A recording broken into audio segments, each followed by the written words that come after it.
Bien-aimés de l'Éternel, bonjour. Je suis dans la joie de pouvoir vous retrouver pour notre émission 5 astuces en 5 minutes pour intensifier sa vie de prière. Et oui, cette semaine, nous parlons de la vie de prière et je sais combien nombreux voudraient prier à leur guise, mais très souvent on rencontre des difficultés. Et tout simplement pourquoi? Parce que Dieu, on ne le voit pas et souvent on a tendance à s'ennuyer dans la vie de prière. Alors, comment faire pour intensifier sa vie de prière? Aujourd'hui, nous allons parler de notre première astuce qui est donc prier sans cesse. 1 Thessaloniciens 5, verset 17.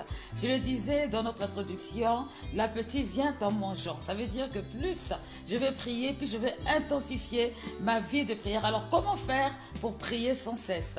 La première manière de pouvoir prier sans cesse, c'est en louant le Seigneur, en louant le Seigneur, parce que la louange est une forme de prière. La louange, c'est vanter les mérites de Dieu, c'est dire ce que Dieu est dans notre manière de parler. C'est aussi un style de vie. Alors lorsque nous voulons intensifier notre vie de prière, nous devons commencer par dire bonjour au Seigneur. C'est un moyen de dire ce qu'on pense à Dieu, ou encore on peut dire bonjour à quelqu'un en disant ce que Dieu a fait pour nous, à cette personne. C'est une louange et nous serons dans un état d'esprit de prière.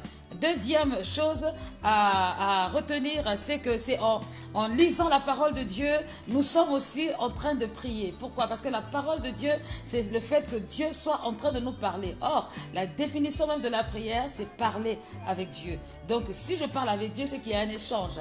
Donc, en lisant la parole, je suis en train d'échanger avec le Seigneur.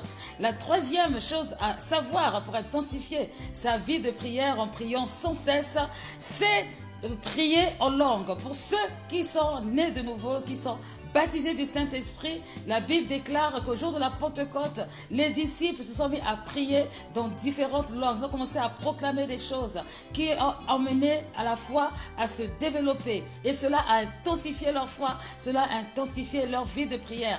Donc, lorsque on doit prier sans cesse, si on prie avec notre intelligence tout le temps, ça va vite devenir ennuyant. Nous avons besoin de faire appel à l'Esprit de Dieu, au Saint-Esprit, qui nous aide à prier en langue. Ainsi, on peut passer 1 heure, 2 heures dans la présence de Dieu, parce que tout simplement, on est en train d'annoncer des mystères à Dieu. La Bible déclare que celui qui prie en langue, ce sont des mystères qu'il annonce à Dieu. Il est en train de construire un édifice spirituel. Donc, en priant en langue, on augmente sa vie de prière et on prie sans cesse. La quatrième chose à retenir aussi, c'est en étant conscient de la présence du Saint-Esprit. Lorsqu'on est conscient que le Saint-Esprit est là, eh bien, on a envie de prier. On prie de façon spontanée. Alors, ce n'est pas forcément des grandes prières qui font des kilomètres. Ce sont des prières toutes simples. Ce sont des conversations permanentes qu'on a avec le Saint-Esprit parce qu'on est là, on sent la présence de Dieu. On sait que le Seigneur est là parce qu'il a promis d'être avec nous tous les jours de notre vie. Donc, on sait qu'il est là dans des situations parfois compliquées, dans les décisions à prendre sur le moment. C'est une bonne chose de pouvoir consulter le Saint-Esprit, de parler avec le Saint-Esprit en disant Saint-Esprit, j'ai besoin de direction, aide-moi. Voilà. Être conscient de la présence de Dieu, ça permet de prier sans cesse.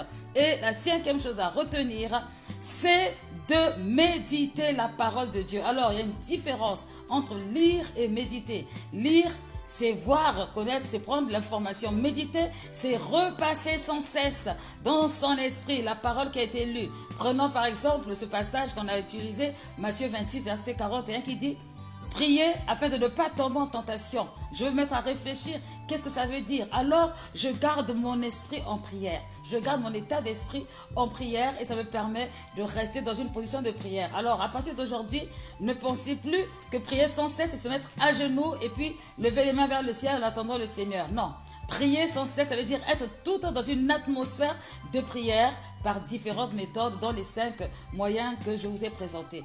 Que le Seigneur vous bénisse. On se retrouve demain pour la deuxième astuce qui sera comprendre ce que c'est que la prière. Soyez bénis.